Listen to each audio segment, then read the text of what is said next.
So today I'm going to teach you how I made my Loki bracers from Thor Dark World. These are made out of EVA foam, so you're going to need 2 and 5mm EVA foam, some sharp craft knives, some marking tools, some good craft scissors, a hole punch, I like this leather hole punch, some contact cement, a primer, I like Flexbond, and I use this anti-gold rub and buff to get the finish. You're also going to need a heat gun. So to start with, you want to cut out your pattern pieces, and the way that we're going to work with this is we're going to start with the thicker 5mm pieces first, and then we're going to do the 2mm stuff on top. So we're going to cut out the entirety of the 5mm piece, and then we're going to cut these smaller 2mm pieces out and glue them on. So just trace your pattern piece.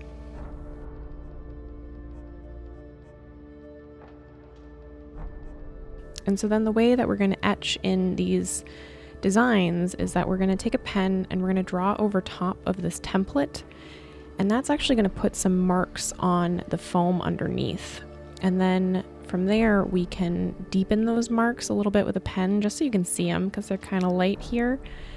And then you're going to take your craft knife, and with a very, very light hand, you're just going to like super lightly score the foam that you're working with. You don't want to dig too deep, you don't want to cut through it, but you want to get enough that you can definitely see the marks that you're making. So just do as much of the template work as you can, and then we're going to move on to scoring.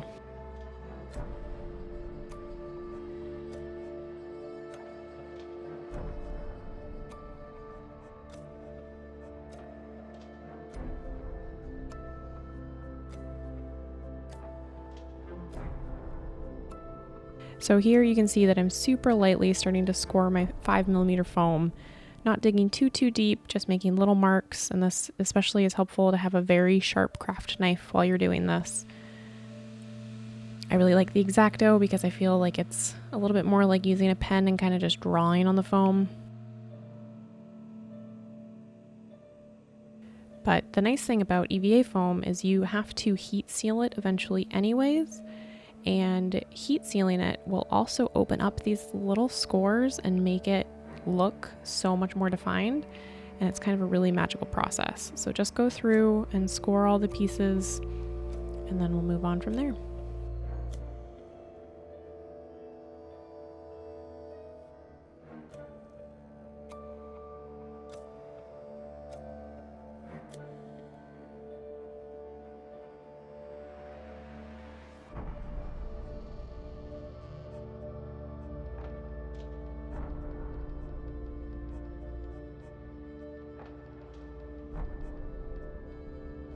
So then you want to go in and do all this basket weave detailing. I think it just adds a really nice element to it. It's kind of not accurate to how it is in the movie, but it gets you close.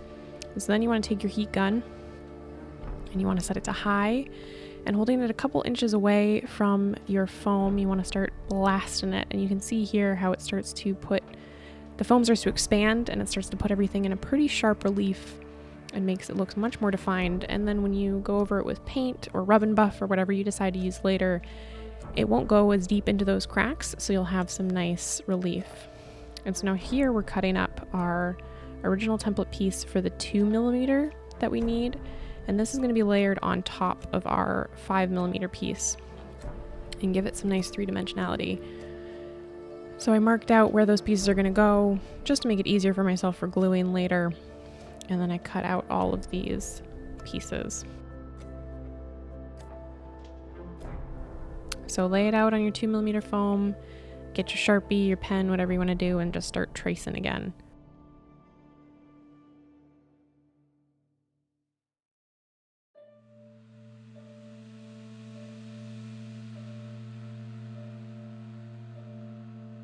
So then once you have that all traced, I drew out freehand just kind of where I'm going to be cutting with the hole punch. You can of course try and do this with a craft knife. The hole punch just makes things a little bit easier, a little bit cleaner, and I just kind of like the way that it looks a little bit more.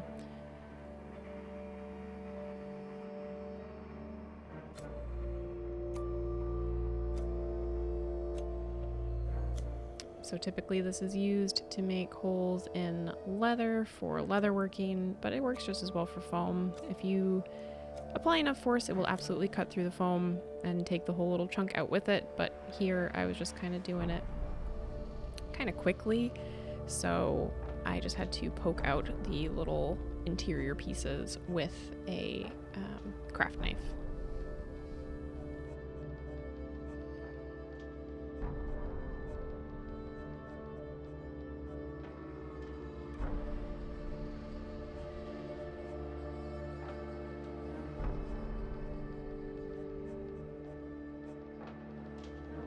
Then you just want to lightly score the top of this again, like we did with the 5mm foam, just because there's a little bit of a relief there. And also heating these up makes them flexible and curl, and that makes it easier because we need to actually heat up our 5mm piece and start curling it into the shape of a bracer. So heat not only makes relief show up, but it also is how you form EVA foam into the shapes that you want, and it's easier to glue these things down when everything is kind of already curling. So using contact cement and letting it dry until it's kind of dry to your touch, but it'll stick to each other. You then want to carefully line up your edges here and just kind of press it down into place. And EVA foam is actually really forgiving when you're doing this, so if it's not quite making it all the way, you can pull and tug and twist and get it to sit quite exactly how you want it to. You also have a little bit of working time with contact cement to rip it up and get it better into position how you want, but once this kind of sits in, it's staying on there and it's going to rip apart your foam if you try and pull it apart again. So just kind of be mindful and work with it as best you can. So then I took the top piece and I had kind of free-handed out where it was going to go. And I'm kind of messy with the glue here. You can use definitely an easier way to apply this, smaller bottles, what have you. But once you put the black on, you don't see this dried glue anyways, so it's never really bothered me too much to put down plenty of glue and make sure it's all gonna stick. So you can see it drying here, and then once it's dry, I'm gonna take that extra piece, so we're just gonna lay it down. And kind of how EVA foam works often is you have to do some trimming as you're laying down, but that's not too bad to do. So then just keep using heat to shape and form your bracer how you want. And then we're going to prime with a product called Flexbond. Now Flexbond is super great because it keeps your foam, which is already very flexible, continually flexible.